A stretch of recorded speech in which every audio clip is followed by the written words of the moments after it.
حي يعيش لأنه يثق في ربه جل وعلا، ولأنه رجع ورفع القضية إلى الله سبحانه وتعالى. لذا الصبر ليس كلاما ولا كذبا ولا ادعاء، إنما الصبر هو موقف يراه رب العالمين على الإنسان عند نزول البلاء. فعند نزول البلاء هنا بيبان المعدن بتاعك، هل أنت صابر محتسب أم أنت عارض ساخط على أمر الله جل وعلا؟ فعند نزول البلاء هذا هو الإيمان. هل يقابل هذا البلاء بثياب الرضا التام والقلب المؤمن، ولا مجرد كلام أن ننفذ الشفايف ونقول الحمد لله؟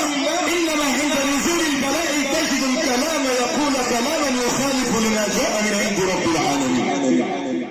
اشمعنى نار ما فلان وفلان ويعترض على أمر الله جل وعلا وعلى قضاء ربنا سبحانه وتعالى، ثم بعد ذلك تقول ليه بيقول لك الحمد لله؟ تقول له الحمد لله جت متأخرة قوي.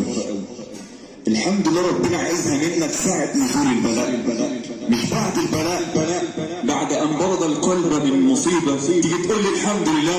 لا، إنما ربنا أراد أن يرى ذلك عند نزول البلاء، لأن ما نزل بلاء إلا لاختبارك أنت. إما أن يريد الله جل وعلا أن يرفعك من درجة إلى أخرى، وإما أن الله سبحانه وتعالى أراد أن ينقيك وينظفك من خطاياك وذنوبك وآثامك.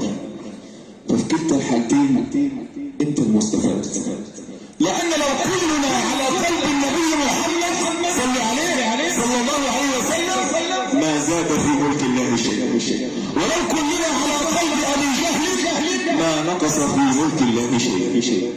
لذلك كلنا نقول بألسنتنا لا حول ولا قوة إلا بالله. فلا تستطيع أن تحرك يديك إلا إذا أراد الله، ولا تستطيع أن تتحرك عينيك إلا إذا أمرها الله، ولا